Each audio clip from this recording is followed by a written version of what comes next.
भरी मीडिया में जब उसने माना कि सैंड पेपर से बॉल टेम्परिंग का आइडिया उसका था, तो इस बात से पूरी तरह से क्रिकेट ऑस्ट्रेलिया हिल गया और उस खिलाड़ी पर 1 साल का बैन लगा दिया गया।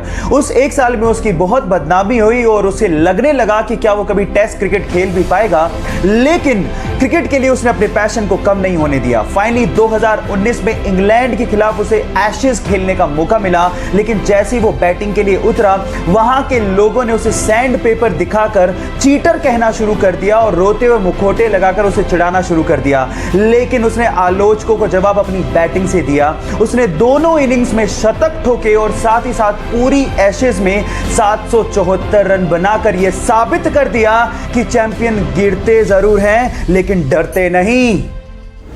जब वो पैदा हुआ तो उसके शरीर में 40 फ्रैक्चर्स थे। डॉक्टर्स ने कहा कि 2 दिन से ज्यादा तक जिंदा ही नहीं रह सकता, लेकिन वो कहते हैं ना, जाको राके साइया मार सके ना कोई, कुछ ऐसा ही हुआ, वो बच्चा जी गया।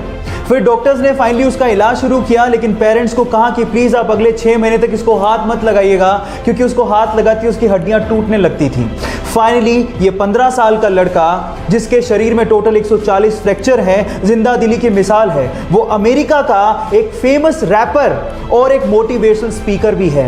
Yes, I am talking about Sparsha, जिसने एमिनेम के गाने आई एम नॉट अफ्रेड को उससे भी तेज गाकर रिकॉर्ड बना दिया, जिसको यूट्यूब पर अभी तक 14 मिलियन से ज्यादा हार्ट्स मिल चुके हैं। गाइस, यहां सीखने लायक बात यह है कि हालात कैसे भी हो, आपको जिंदगी जीने का जज्बा होना चाहिए, तब आप कुछ भी कर सकते हो। Thank you.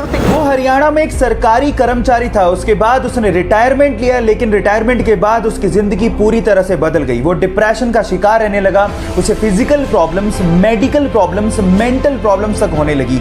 1.5 साल तक वो बेड पर ही पड़ा रहा और किसी के सहारे के बिना तो वो उठ भी नहीं सकता था। लेकिन उसके बाद उसने अपने दिमाग को समझाया, अपनी विल पावर को जगाया और आज वो बंदा 60 की उम्र में एक सीनियर एज रैंप मॉडल और एक एक्टर है। Yes guys, I'm talking about Dinesh Mohan. Guys, यहाँ सीखने लायक बात यह है कि अगर आप कुछ भी जिंदगी में नया करना चाहते हो तो age is just a number. उम्र की रखिया, स्पिरिट होनी चाहिए। जेफ बेजोस दुनिया के सबसे अमीर लोगों में शुमार है इनका नाम। जी हाँ guys, the richest person on this earth planet. लेकिन इसके बावजूद भी उनका डाउन टू अर्थ नेचर देख के आप लोग हैरान रह जाओगे। यह हमें तब देखने को मिला जब ये इसी साल जनवरी में इंडिया आए और अमेज़न की तरफ से, जी हाँ, अपनी ही कंपनी की तरफ से एक डिलीवरी मैन बन गए और एक जगह उन्होंने अमेज़न की तरफ से प्रोडक्ट को डिलीवर भी किया। गाइस, अब आप समझ चुके होंगे कि अमेज़न इतनी ऊंचाइयां क्यों छू रही है। जब नेतृत्व ही इतने कमाल का हो तो कंपनी ऊंचाइयां छुएगी ही।